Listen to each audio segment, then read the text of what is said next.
Alright, so the next step is for you to figure out where you want your lid, and what you'll need to do is make a pencil line, and you can do this really lightly, where you want to do the cuts, and you'll do that all the way around. And it can be any shape. Your lid can go a little bit higher if it needs to, or it can go a little bit lower. You want to kind of think of your lid like when you cut the lid for a pumpkin. If you cut it perfectly flat, then the lid's not going to stay on, so you do want kind of a shape to it when you cut it.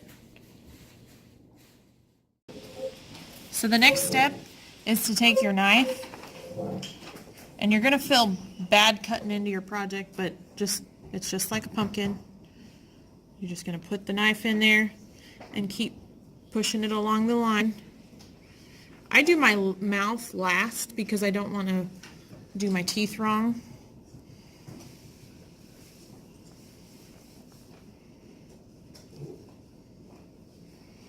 Okay, so I'm going to go all the way to where the mouth is.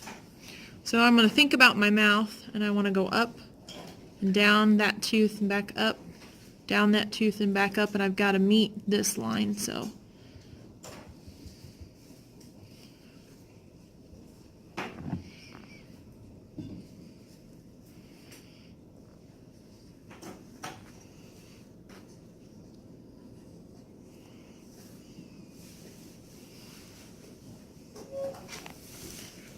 you want to be careful not to cut too much.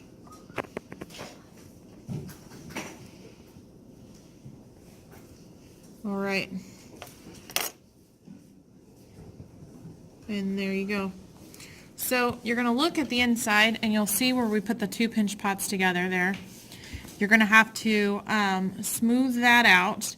And this one's pretty thick, so I'm going to take a wire tool and clean out some of this clay so it's not as thick. Alright, so I've got a wire tool, and because this is pretty thick, I'm just going to take out some of the clay. You want to kind of stay away from your rim. You want that rim to be the same so it fits together like it's supposed to. But it's pretty thick, so we can take some of this clay out. You want to do that on both the inside and the lid. You always want to make sure that your lid fits on and everything fits together well. See, this tooth kind of has a gap, and so you can kind of push things back together and make them fit right. And you want to continually do that as you work on your project to make sure the lid's still fitting.